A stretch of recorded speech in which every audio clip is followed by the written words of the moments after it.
Aujourd'hui on se retrouve, je suis avec ma copine Tiffen. Salut. Et on va vous proposer plein d'idées de Noël. Donc comme je vous avais dit dans la précédente vidéo, on va vous proposer plein d'idées. Donc ça va être des recettes de Noël, des DIY sur comment faire des petits cadeaux pour votre famille. Et bien sûr on s'est mis avec nos petits bonnets de Père Noël. En toutes circonstances on est là. Donc c'est parti, on y va. Alors du coup on va commencer tout de suite avec la recette de Noël.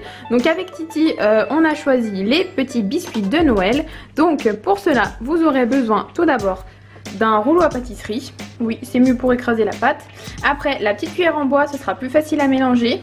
Après nous on n'avait pas trouvé d'emporte-pièce, donc on a trouvé ça à Cultura.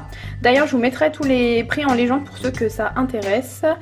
Donc le petit biscuit en emporte-pièce. Après un verre doseur évidemment.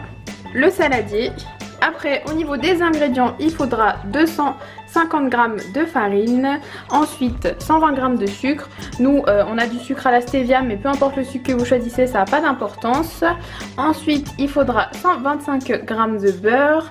Et pour finir un œuf. Une fois que tout ça se sera cuit, nous on a trouvé ça hyper sympa. On a acheté en fait c'est du petit colorant en fait pour lui dessiner une bouche, des petits yeux et tout ça. Allez, c'est parti. Alors on commence d'abord par casser l'œuf.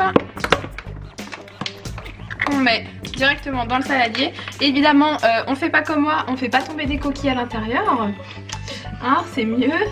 Ensuite on va mettre les 120 g de sucre. Regarde ici. On fait ce genre. Ouais, comme ça. On va verser à l'intérieur. Après c'est pour ça en fait qu'on avait besoin de la petite cuillère en bois. Donc moi je vais déjà commencer à mélanger. Tiffen elle va arriver avec le sucre vanillé.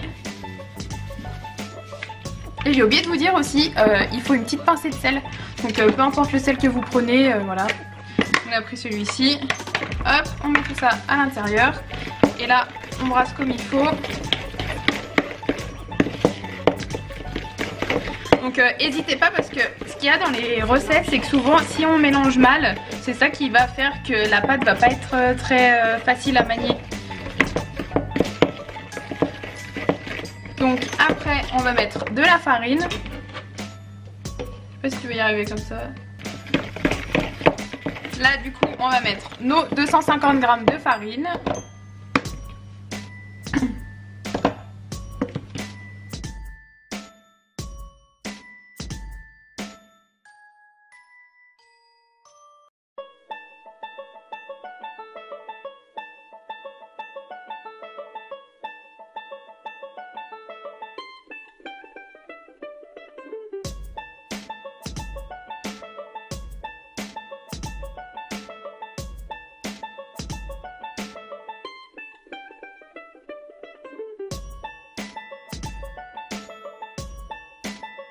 Et après on va mettre le beurre. Par contre je sais pas s'il faut qu'il soit fondu ou pas. Non, donc vous mettez pas du beurre fondu. Vous essayez seulement je pense de le couper en, de le couper en morceaux. Donc là nous ça fait un petit moment qu'on l'a déjà sorti, donc il sera bien ramolli. Donc avec un couteau on va bien le couper. Donc je vous montre hein, il est vraiment juste hyper ramolli. Donc on peut en faire vraiment ce qu'on veut là.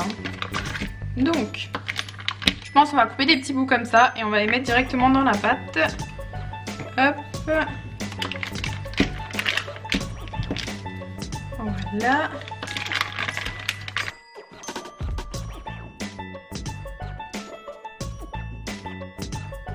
Vous pouvez y aller avec les doigts, ça craint rien. De toute façon, après il faut malaxer, donc vous aurez pas bien le choix.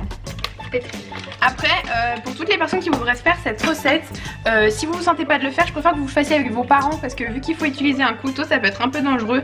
Après, si vous avez l'âge, il n'y a pas de souci, vous pouvez le faire tout seul. Mais si vous avez besoin d'aide, n'hésitez pas parce que des fois, on ne sait jamais et puis c'est toujours mieux. Alors, on va laisser tomber, je pense, ma cuillère en bois. Je la pose à côté, voilà. Et là, c'est la partie la plus intéressante, donc je vais laisser Tiffen le faire. Donc là, du coup, Tiffen elle va malaxer.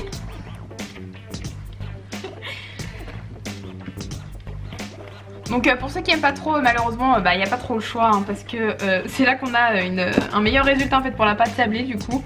parce que vous êtes forcément obligé à un moment donné de mélanger le beurre à la farine et il n'y a pas d'autre moyen parce que à la spatule c'est vraiment pas le top quoi.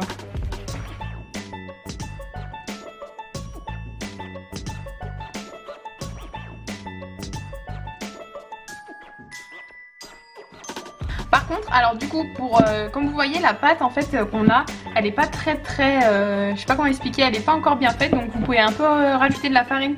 Du coup, ça craint rien, il n'y a pas de souci. Hop, on la rajoute un petit peu histoire de voir. Il faut que ça colle moins. Là, notre pâte, je pense qu'elle est pas mal. Je pense que c'est plutôt pas mal. Vous voyez, il faut qu'elle soit quand même assez souple. En fait, quand vous la prenez, ça fasse une boule quoi. Et du coup, là, on sait qu'elle est bien faite. Vous voyez, quand on essaye de la détacher, etc., il y a quand même une bonne tenue de la pâte.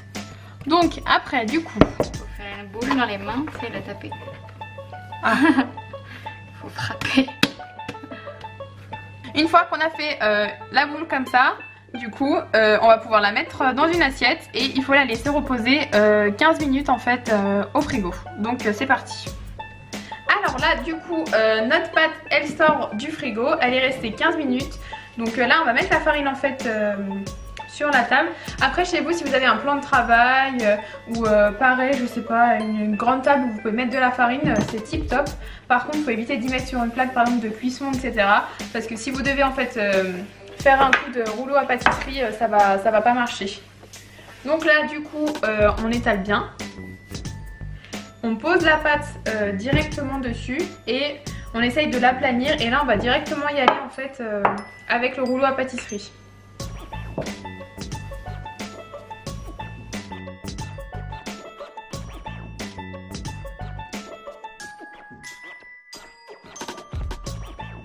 Donc voilà, là on a plutôt un assez bon résultat parce que la plaque elle se dessine un peu.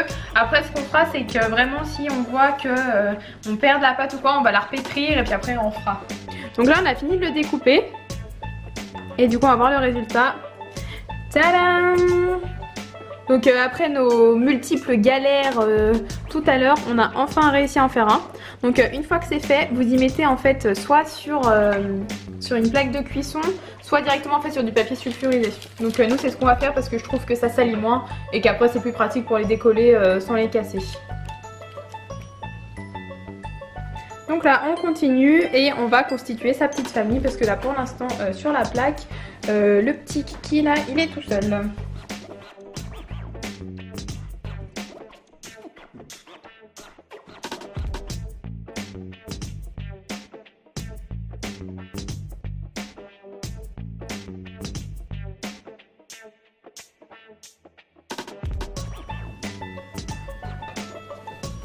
Dis bonjour. Salut. Comment ça va? Allez hop.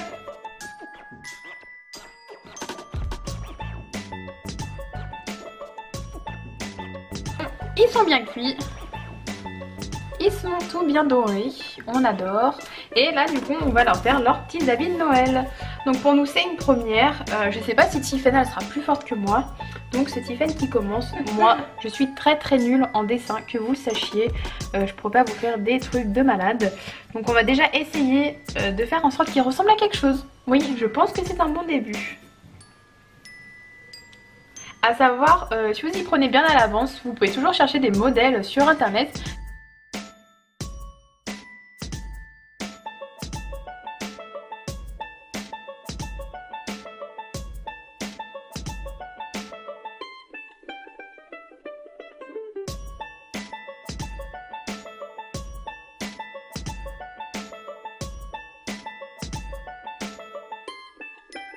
On va voir si je lui fais une bouche à la Kylie Jenner. Pour l'instant ça semble réussi. Franchement. Et ça fait même flipper parce que ça me fait penser aux petits biscuits de Shrek. On dirait qu'ils sont en train de prendre vie. J'espère qu'ils vont pas se mettre à nous courir partout dans l'appartement. Donc je confie je pense cette partie artistique à mon assistante qui est juste ici. Et si jamais vous faites vous aussi la même recette qu'on est en train de faire, ce serait super sympa de me laisser un petit commentaire ou carrément taguez-moi sur vos photos sur Instagram. Ça me ferait vraiment super plaisir de voir que vous aussi vous avez été créatifs pour Noël. Et voilà le résultat du coup. Je vous montre que les plus réussis, ceux où on a eu le coup de cœur. Et je pense qu'on va se régaler. J'espère du coup que ça vous a plu, que ça vous a donné de jolies idées pour Noël. Et si jamais vous refaites la recette, je créerai spécialement un hashtag pour, comme ça je pourrai voir toutes vos photos que vous m'avez taguées. Sur ce, je vous fais plein de bisous et je vous dis à bientôt. On est en train de goûter, voir si c'est très bon. Moi j'ai pris la madame en robe bizarre là. Honnêtement le goût est très bon associé. C'est vrai. On vous conseille du coup cette recette de Noël. Après faut aimer les sablés mais bon ça à Noël tout le monde en mange. C'est pour l'arrivée du Papa Noël. On met un verre de lait avec les petits sablés faits maison et c'est au top. Moi j'adore. On vous fait plein de bisous.